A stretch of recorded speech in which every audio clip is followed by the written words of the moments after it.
ఒకటి రెండు కాదు, ఒకరు ఇద్దరు కాదు, 150 దేశాల్లో 2.5 లక్షలకు పైగా కంప్యూటర్లు వానాక్రై రాన్సమ్వేర్ కు బలయ్యాయి. అమెరికా రష్యా వైపు అనుమానంగా చూస్తే రష్యా అమెరికా వైపు అలాగే చూసింది. ఈ దాడికి పాల్పడింది ఎవరు అనే దానికంటే ముందు దీని నుంచి బయటపడటం ఎలా అనే దాని మీదనే దృష్టి పెట్టాయి ప్రపంచ దేశాలు.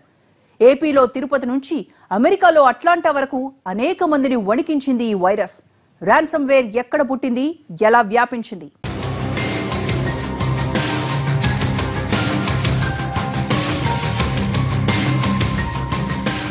వానాక్రై decrypt 2.0 Hollywood latest movie title ను గుర్తుకు తెస్తున్న మాల్వేర్ ఎక్కడి నుంచి వచ్చింది? ఈ వైరస్ కు సంబంధించి అమెరికాలో తీగలాగితే ఉత్తర కొరియాలో డొంక కదిలింది. ఉత్తర కొరియా హ్యాకర్లే ఈ మాల్వేర్ ను ప్రయోగించారని అమెరికా భారత సంతతి సైబర్ నిపుణుడు నీల్ మెహతా ఆధారాలు సేకరించారు. గూగుల్ సంస్థలో సైబర్ భద్రతా నిపుణుడిగా పనిచేస్తున్న నీల్ మెహతా వానాక్రైకు సంబంధించిన ఒక కోడ్ ను తాజాగా ప్రచురించారు. ఈ కోడ్ ఉత్తర కొరియా హ్యాకర్లకు ప్రత్యేకం.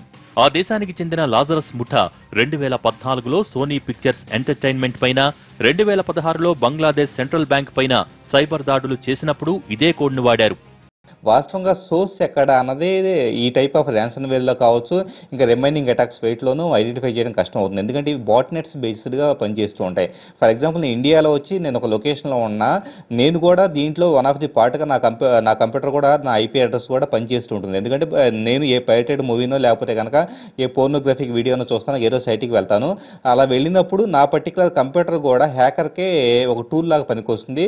సో నాకు తెలియకుండా నా కంప్యూటర్ నుంచి కూడా అటాక్ చేసే అవకాశం అనేది ఉంటుంది. వానాక్రై కోడ్లో టైమ్ని +9 గా నిర్ధారించారు. ఇది చైనాకు సంబంధించిన టైమింగ్ కోడ్. హ్యాకింగ్ కు గురైన కంప్యూటర్లలో ప్రయోగించిన బిట్ కాయిన్లో బాధితుల నుంచి డబ్బులు డిమాండ్ చేస్తూ చైనా భాషలో కొన్ని అక్షరాలు ఉన్నాయి. మాల్వేర్ ను డీకోడ్ చేసిన తరువాత లభించిన ఆధారాలను బట్టి ఉత్తర కొరియా హ్యాకర్ల తరపున చైనా కేంద్రంగా లాజరస్ ముఠా హ్యాకింగ్ చేసినట్టు అనుమానాలు ఉన్నాయి. అయితే దీన్ని పూర్తిగా నిర్ధారించడానికి సమయం పడుతుందని చెబుతున్నారు. వానాక్రై మూలాల గుర్తింపు విషయంలో నీల్ మెహతా కనుక్కున్న అంశాలే అత్యంత విశ్వసనీయంగా ఉందని రష్యా సైబర్ భద్రతా సంస్థ కాస్పర్స్కీ ప్రకటించడం విశేషం. దుర్బుద్ధితో చేసేవాడు ఏంటనమాట, ఆ బీటని వెడల్పు చేసి ఆ కంపెనీలోకి ప్రవేశించి అక్కడ ఉన్నటువంటి రహస్యాలన్నీ సేకరించో లేకపోతే దాన్ని స్తంభింపజేసి వాళ్ళ దగ్గర డబ్బు తీసుకుని దాన్ని సరిపెట్టడం చేస్తూ ఉంటారు. So red hackers and white hackers అంటే దీనికి ఏం కావాలంటే మ్యాథమెటిక్స్లో గొప్ప ప్రావీణ్యం కావాలి. అందులో భారతదేశంలో ఇటువంటి వాళ్ళు ఎంతోమంది ఉన్నారు. 20 ఏళ్ల కిందే నేను అమెరికా నుంచి ఎవరో వచ్చారు. ఎందుకు వచ్చారు అంటే మేము హ్యాకర్స్ని రిక్రూట్ చేసుకుంటానికి వచ్చాం. అరే ఇండియాకి ఎందుకు వచ్చారు అంటే ఇండియాలోనే గొప్ప వాళ్ళు ఉన్నారు మ్యాథమెటిక్స్, ఇక్కడ ఎక్కువ మంది ఉంటారని చెప్పేసి రిక్రూట్ చేసుకుంటానికి వచ్చామని చెప్పాడనమాట అండి. అత్యంత నైపుణ్యం కలిగిన హ్యాకర్లు ఉత్తర కొరియా మీద అనుమానాలు కలిగించేలా ఇలాంటి విధానాలను అవలంబించి ఉండొచ్చన్న అనుమానాలు వ్యక్తమవుతున్నాయి. లాజరస్ బృందం లోగడ సాగించిన దాడులకు సంబంధించిన కోడ్ను కాపీ చేసి వానాక్రైను సృష్టించి ఉండవచ్చనేది మరికొందరి అనుమానం. వానాక్రైతో బాగా నష్టపోయిన దేశాల్లో చైనా ఉంది. అదేదో ప్రమాదవశాత్తు జరిగింది కాదు. సొమ్ము చెల్లించాలంటూ ఉంచిన సందేశం చైనా భాషలోనూ ఉండటం ఇందుకు నిదర్శనం. తనకు అత్యంత బలమైన మిత్రపక్షమైన చైనాకు తలనొప్పులు తెప్పించాలని ఉత్తర కొరియా అనుకోకపోవచ్చు. ఉత్తర కొరియాకు మరో మిత్రదేశం రష్యాపైన ఈ మాల్వేర్ ప్రభావం ఎక్కువగా పడింది. రాజకీయ లక్ష్యాలతోనే ఉత్తర కొరియా హ్యాకర్లు సైబర్ దాడులు సాగిస్తుంటారు. సోనీ పిక్చర్స్ పై సాగించిన హ్యాకింగ్ ఉద్దేశం ఉత్తర కొరియా నాయకుడు కిమ్ జోంగ్ ఉన్ పై తీసిన ది ఇంటర్వ్యూ అనే సినిమా విడుదలను అడ్డుకోవటమే. అందుకు భిన్నంగా వానాక్రై మాత్రం విచక్షణారహితంగా విరుచుకుపడింది. తాజా సైబర్ దాడి ఉద్దేశం బాధితుల నుంచి సొమ్ము దండుకోవటమే అయినా హ్యాకర్లు ఆశించిన స్థాయిలో భారీ మొత్తాలు రాలేదు.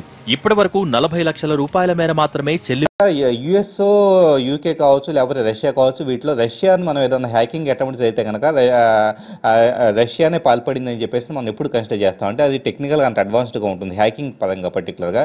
కానీ రష్యా కూడా ఈరోజు ప్రభావితం అవుతుంది చూడవచ్చు.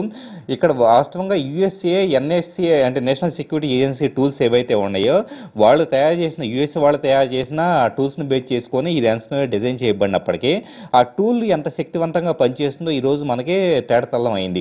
జాతీయ భద్రతా సంస్థ అభివృద్ధి చేసిన ఓ హ్యాకింగ్ టూల్ ను తస్కరించిన సైబర్ దొంగలు దాని సహాయంతో ఈ వానాక్రై వైరస్ ను రూపొందించారు.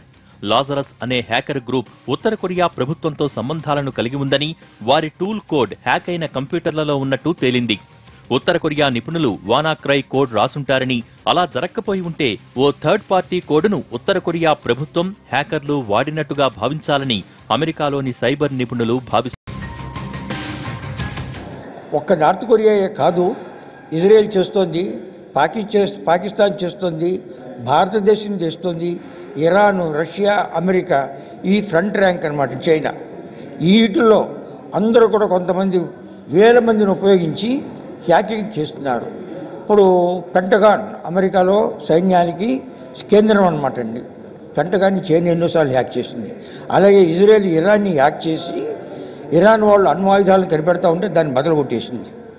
ఒక వైరస్ను పంపి దాన్ని నాశనం చేసేసింది అనమాట అండి. సో హ్యాకింగ్ అటువంటి శక్తి ఉన్నది. వానాక్రై సైబర్ దాడి అమెరికా పనే అంటూ కొంతమంది చేస్తున్న ప్రచారాన్ని అగ్రరాజ్యం తిప్పికొట్టింది. అమెరికన్ నేషనల్ సెక్యూరిటీ ఏజెన్సీ నుంచి దొంగిలించిన టెక్నాలజీ ద్వారానే ఈ దాడి జరిగినట్టు విమర్శలు వస్తూ ఉండడంతో ఇందులో తమ పాత్రేమీ లేదని స్పష్టం చేసింది. భారత్లో 48,000 కంప్యూటర్లపై ర్యాన్సమ్వేర్ దాడి ప్రయత్నాలు జరిగాయని సైబర్ భద్రతా సంస్థ క్విక్ హీల్ వెల్లడించింది. పశ్చిమ బెంగాల్ తర్వాత మహారాష్ట్రలో కంప్యూటర్లు ఎక్కువ భాగం వైరస్ బారిన పడ్డాయి. గుజరాత్లోని వివిధ పోలీస్ స్టేషన్లలో 150కి పైగా కంప్యూటర్లకు ఈ మాల్వేర్ సోకింది. పశ్చిమ బెంగాల్లోని విద్యుత్ పంపిణీ సంస్థ కార్యాలయాల్లోని మరికొన్ని కంప్యూటర్లు ఈ వైరస్ బారిన పడ్డాయి.